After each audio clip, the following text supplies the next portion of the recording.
Benign എന്ന് വെച്ചാൽ spread ചെയ്യാത്തത്, ചിലപ്പോൾ നമുക്ക് ലംബക്ടമി മതിയാവും. അതായത് ഇപ്പോൾ ഈ ട്രിപ്പിൾ നെഗറ്റീവ് വാരിയൻ്റ് എന്ന് ഉദ്ദേശിക്കുന്നത് അത് അത്രയും അഗ്രസീവ്, 40 വയസ്സ് അത്രയും ചെറിയ പ്രായമുള്ള ഒരുവിധം എല്ലാവർക്കും.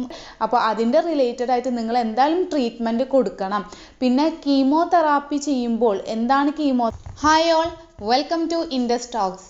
അപ്പോൾ ഞാൻ ക്യാൻസർ റിലേറ്റഡ് ആയിട്ടൊരു വീഡിയോ ഇട്ടിട്ടുണ്ടായിരുന്നു. അത് കാണാത്തവരുണ്ടെങ്കിൽ ഞാൻ താഴെ ലിങ്ക് കൊടുക്കാം.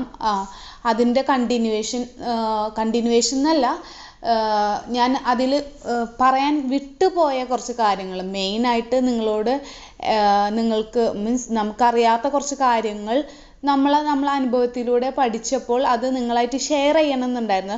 പക്ഷെ അത് കുറച്ചൊരു ഇമോഷണൽ വീഡിയോ ആയ കാരണം എനിക്കത് ഫുള്ളി നിങ്ങളടുത്ത് എത്തിക്കാൻ പറ്റിയില്ല. അപ്പോൾ പിന്നീട് എനിക്ക് തോന്നി, പിന്നെ ഇനിയിപ്പോൾ ലേറ്റ് ആവും തോറും എന്ന് വെച്ചാൽ ആർക്കൊക്കെയാണോ ഇത് ഉപകാരപ്പെടണത് അത് ഉപകാരപ്പെട്ടോട്ടെ വിചാരിച്ചിട്ടാണ്. കാരണം നമ്മൾ എക്സ്പീരിയൻസ് ചെയ്യണതും ഇപ്പോൾ ഞാൻ 1.5-2 മാസമായിട്ടുള്ള ഒരു എക്സ്പീരിയൻസും, പിന്നെ അത് മാത്രമല്ല നമ്മൾ അതിനെക്കുറിച്ച് റിസർച്ച് ചെയ്ത് പഠിച്ചപ്പോഴായാലും പല യൂട്യൂബ് വീഡിയോസിൽ കൂടെ ആയാലും ഞാൻ കളക്ട് ചെയ്ത കുറച്ച് ഇൻഫോർമേഷൻസ് ഉണ്ട്. ഇപ്പം നമ്മൾ ഡോക്ടറായിട്ടോ എനിക്ക് അതിൻ്റെ കുറിച്ചുള്ള വ്യക്തത ഉണ്ടായിട്ടോ അല്ല, എനിക്ക് അറിഞ്ഞ കുറച്ച് ഇൻഫോർമേഷൻസ് അത് എത്രയും പെട്ടെന്ന് തന്നെ വീഡിയോസിൽ കൂടെ നിങ്ങളെ അറിയിക്കണം എന്നുണ്ടായിരുന്നു. അതുകൊണ്ടാണ് എത്രത്തോളം എനിക്ക് പറ്റുന്ന അതുപോലെ ഞാൻ നിങ്ങൾക്ക് പറഞ്ഞു തരാം. എന്താണ് കേസ് എന്ന് വെച്ചാൽ, ഇപ്പോൾ നമുക്ക് ബ്രസ്റ്റ് ക്യാൻസറിന് അതല്ലാതെ തന്നെ ഒരുപാട് ക്യാൻസേഴ്സ് ഉണ്ട്. ആ ക്യാൻസേഴ്സ് വരുന്ന റീസൺസും അതുപോലെ തന്നെ പിന്നെ ഓരോ ക്യാൻസർ ഉണ്ടാകുന്ന കാരണങ്ങളും, പിന്നെ എവിടെയാണ്, അതെങ്ങനെയാണ്, എന്തൊക്കെ സിംറ്റമാണ് വരുന്നത്, അതൊക്കെ ഉണ്ട്. പക്ഷെ അതല്ല ഇപ്പോൾ ഞാൻ പറയാൻ പോകുന്നത് ബ്രസ്റ്റ് ക്യാൻസറിൻ്റെ കുറച്ച് വേരിയൻസും അതുപോലെ ബ്രസ്റ്റ് ക്യാൻസറിൻ്റെ ഇപ്പോൾ നിലവിലുള്ള കുറച്ച് ട്രീറ്റ്മെൻറ്റ്സിനെ കുറിച്ചിട്ടാണ് പറയാൻ പോകുന്നത്. ഫസ്റ്റ് ഓഫ് ഓൾ നമ്മളെന്ന് പറയുന്നത്, നമ്മൾ ഇപ്പോൾ ഏത് ഏജ് ആയാലും ഒരു 20 കഴിഞ്ഞാലും, അതല്ലാത്തവർക്കും വരുന്നുണ്ട്, പക്ഷെ ഒരു 20 കഴിഞ്ഞാൽ നിർബന്ധമായിട്ടും നമ്മൾ ചെയ്യേണ്ട കുറച്ച് കാര്യങ്ങളുണ്ട്. ആഫ്റ്റർ പീരീഡ്സ് കഴിഞ്ഞ് ഒരു 1 വീക്ക് കഴിഞ്ഞാൽ നമ്മൾ നിർബന്ധമായിട്ടും ബ്രസ്റ്റ് ചെക്ക് ചെയ്യേണ്ടതാണ്. അത് ബ്രസ്റ്റ് ചെക്ക് ചെയ്യുന്ന സമയത്ത് എങ്ങനെയാണ് ബ്രസ്റ്റ് ചെക്ക് ചെയ്യേണ്ടതെന്നുള്ള വീഡിയോസൊക്കെ നമുക്ക് യൂട്യൂബിൽ ഒരുപാടുണ്ട്. അത് നിങ്ങൾ കണ്ടു നോക്കുക. പിന്നെ അതേപോലെ അത് ചെക്ക് ചെയ്യുന്ന സമയത്ത് നമുക്ക് ഈ ലംബ് എന്ന് പറഞ്ഞാൽ പലവർക്കും അറിയില്ല. ലംബ് എന്ന് പറഞ്ഞാൽ ഒരു തടിപ്പാണ്, ഒരു കല്ലിപ്പ് പോലെ എന്ന് പറയും. അത് ചിലപ്പോൾ മൂവിങ് ആയിട്ടുള്ളതായിരിക്കും, ചിലപ്പോൾ മൂവിങ് അല്ലാത്തതുണ്ടായിരിക്കും. അപ്പം അങ്ങനെ വന്നാൽ നമ്മൾ വളരെയധികം ശ്രദ്ധിക്കണം. അത് ഉണ്ടെങ്കിൽ അത് ചിലപ്പോൾ അത് ക്യാൻസറസ് ആയിരിക്കില്ല, ചിലപ്പോൾ അത് ബിനൈൻ ആയിരിക്കും, ചിലപ്പോൾ ആയിരിക്കും മാലിഗ്നൻ്റ് എന്ന് പറഞ്ഞാൽ സ്പ്രെഡ് ചെയ്യണത്. ബിനൈൻ എന്ന് വെച്ചാൽ സ്പ്രെഡ് ചെയ്യാത്തത്, ചിലപ്പോൾ അത് നമുക്ക് ലംബക്ടമി മതിയാവും. അതായത് ആ വന്ന ലംബ് മാത്രം എടുത്ത് കളയേണ്ട സിറ്റുവേഷൻ. പിന്നെ അത് ചില നോട്ട്സും അങ്ങനത്തെ കാര്യങ്ങളൊക്കെ ബാധിച്ചാലാണ് മൊത്തത്തിൽ നമ്മൾ ബ്രസ്റ്റ് ഫുള്ളായിട്ട് എടുത്ത് കളയേണ്ട സിറ്റുവേഷൻ വരുന്നത്. അപ്പോൾ അതൊക്കെ ആയാലും നമുക്ക് ലൈഫ് സേവ് ചെയ്യാൻ പറ്റാവുന്ന ഒരു ക്യാൻസറാണ് ഇത്. അപ്പോൾ നമ്മൾ ഫസ്റ്റിൽ ഏർലി സ്റ്റേജിൽ തന്നെ ഇത് കണ്ടുപിടിച്ച് കഴിഞ്ഞാൽ നമുക്ക് ഒരുപാട് പോസിറ്റീവായിട്ടുള്ള ട്രീറ്റ്മെൻറ്റ്, അതല്ലാത്ത കേസിലും ഇപ്പോൾ നിലവിൽ 2023 ഒരുപാട് ട്രീറ്റ്മെൻറ്റ് വന്നിട്ടുണ്ട്.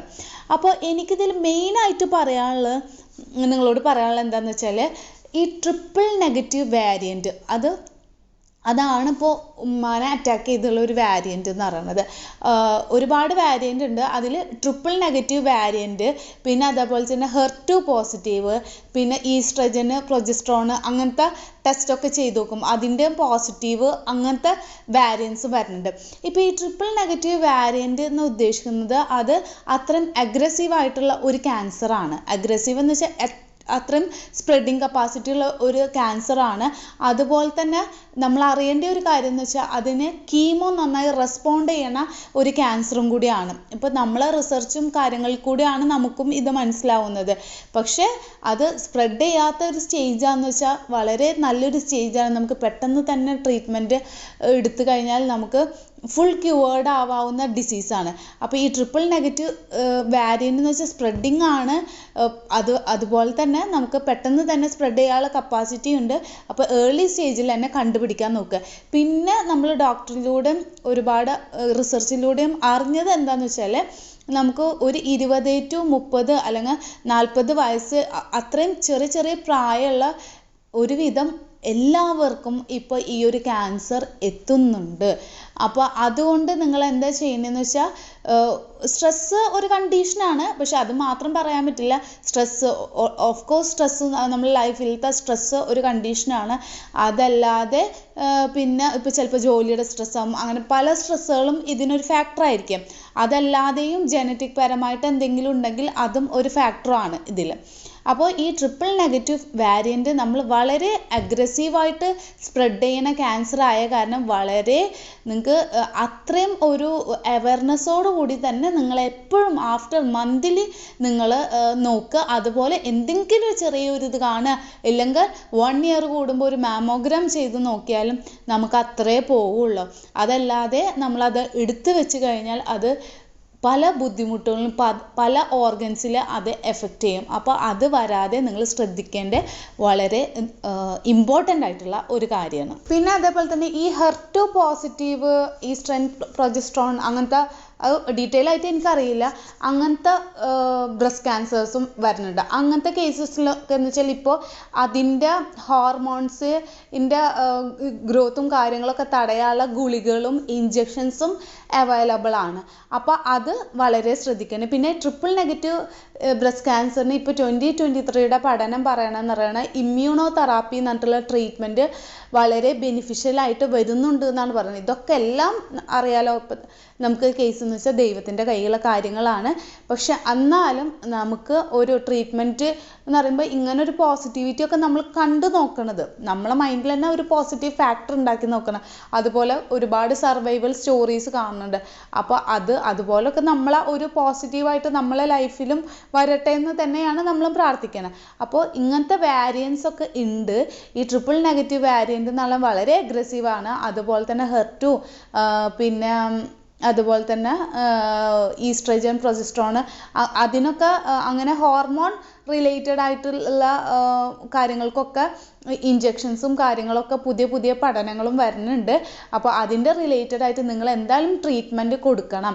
പിന്നെ കീമോതെറാപ്പി ചെയ്യുമ്പോൾ എന്താണ് കീമോതെറാപ്പി, എല്ലാവർക്കും വളരെ ടെൻഷൻ ഉള്ള കാര്യങ്ങൾ. അപ്പോൾ കീമോതെറാപ്പിയും അതിൻ്റെ റിലേറ്റഡ് ആയിട്ട് ഞാൻ ഡിഫറെൻ്റ് ഒരു വീഡിയോ തന്നെ ചെയ്യാം.